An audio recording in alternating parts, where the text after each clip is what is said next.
Assalamualaikum warahmatullahi wabarakatuh. Perkenalkan, nama saya Muhammad Rafi Kaputra Jaya, mahasiswa dari UPN Veteran Jawa Timur, jurusan Ekonomi Pembangunan Angkatan 2021 dengan NPM terakhir 072. Nah, di sini saya akan menjelaskan analisis shift share dan tipologi klasen pada Kota Yogyakarta di Provinsi Daerah Istimewa Yogyakarta. Nah, untuk yang pertama adalah analisis shift share. Analisis ini bertujuan untuk mengetahui bagaimana struktur perekonomian di Kota Yogyakarta, pergeseran sektor unggulan dalam dua kurun waktu, dan mengetahui bagaimana posisi sektor perekonomian Kota Yogyakarta terhadap wilayah yang lebih luas dari mohon maaf, wilayah yang lebih luas yaitu Provinsi Daerah Istimewa Yogyakarta. Nah, yang pertama ada RIJ. RIJ ini menggambarkan kenaikan PDRB provinsi dari tahun akhir dikurangi dengan tahun awal. Selanjutnya ada RIN menggambarkan kenaikan PDRB kota dari tahun akhir dikurangi dengan tahun awal. Dan yang terakhir yaitu RN menggambarkan kenaikan PDRB dibandingkan dari tahun akhir dengan tahun awal. Baik, kita melompat langsung ke MIJ. Nah, MIJ ini menggambarkan pertumbuhan proporsional yang apabila hasilnya positif, maka menggambarkan bahwa sektor tersebut mengalami pertumbuhan yang relatif cepat. Dan sebaliknya, apabila negatif, maka menggambarkan bahwa sektor tersebut mengalami pertumbuhan yang relatif lebih lambat. Nah, pada analisis shift share Kota Yogyakarta ini, sektor yang memiliki MIJ negatif hanya ada satu, yaitu sektor pertambangan dan penggalian. Selanjutnya yaitu CIJ. Pada CIJ apabila pertumbuhannya negatif, bahwa maka menunjukkan bahwa sektor tersebut tidak memiliki keunggulan kompetitif. Nah, pada kota Yogyakarta yang memiliki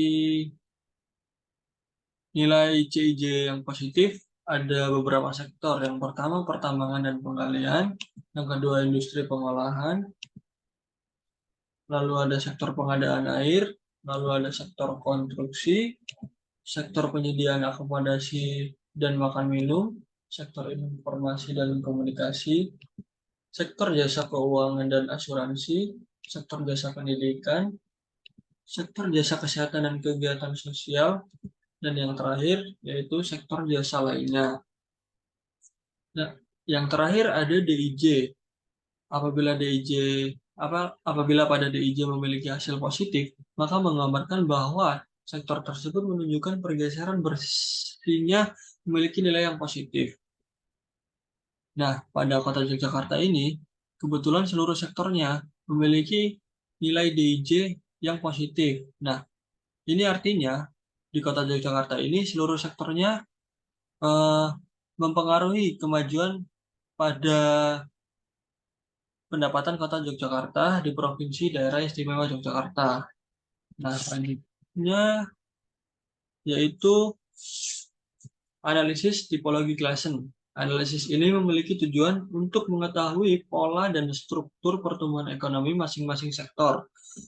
Pada analisis ini, membagi daerah berdasarkan dua indikator utama, yaitu pertumbuhan ekonomi pada sumbu vertikal dan rata-rata pendapatan per kapita pada sumbu horizontal. Pada analisis tipologi klasen ini dijelaskan bahwa diperoleh 4 klasifikasi pertumbuhan masing-masing sektor dari Kota Yogyakarta. Pada kuadran 1 disebutkan yaitu sektor maju dan sektor maju dan tumbuh pesat, yang artinya sektor tersebut memiliki pertumbuhan ekonomi yang tinggi dan rata-rata pendapatan per kapita yang lebih tinggi dibandingkan dengan rata-rata. Pada kuadran 2 disebutkan yaitu sektor potensial atau masih dapat berkembang dengan pesat, yang artinya sektor tersebut mengalami pertumbuhan ekonomi yang tinggi, tetapi pendapatan per kapitanya berada di bawah rata-rata. Pada kuadran 3 disebutkan sektor maju tapi tertekan, artinya sektor tersebut pertumbuhan ekonominya rendah, tetapi pendapatan per kapitanya berada di atas rata-rata. Lalu pada kuadran terakhir, yaitu kuadran 4, disebutkan bahwa sektor yang relatif tertinggal. Ini artinya sektor tersebut memiliki pertumbuhan ekonomi maupun pendapatan per kapita yang berada di bawah rata-rata. Nah, pada analisis tipologi Klassen di Kota Yogyakarta ini diperoleh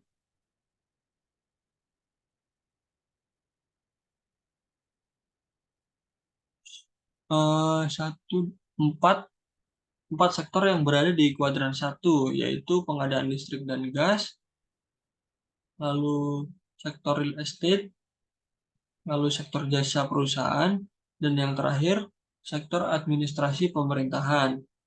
Yang berada pada kuadran 2 yaitu sektor pertanian, kehutanan, dan perikanan, sektor perdagangan besar dan eceran, dan juga transportasi dan pergudangan.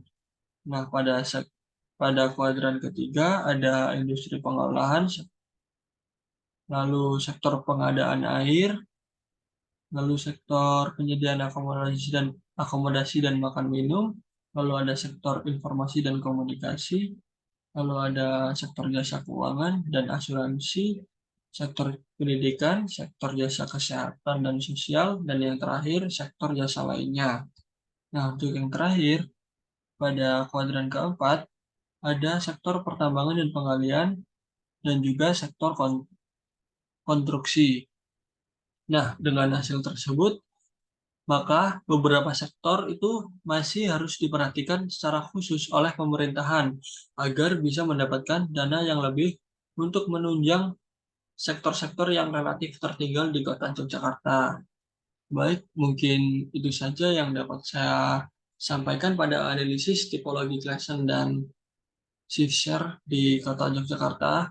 Mungkin mungkin saya ada salah kata atau yang tidak disengaja, mohon dimaafkan. Saya akhiri. Wassalamualaikum warahmatullahi wabarakatuh.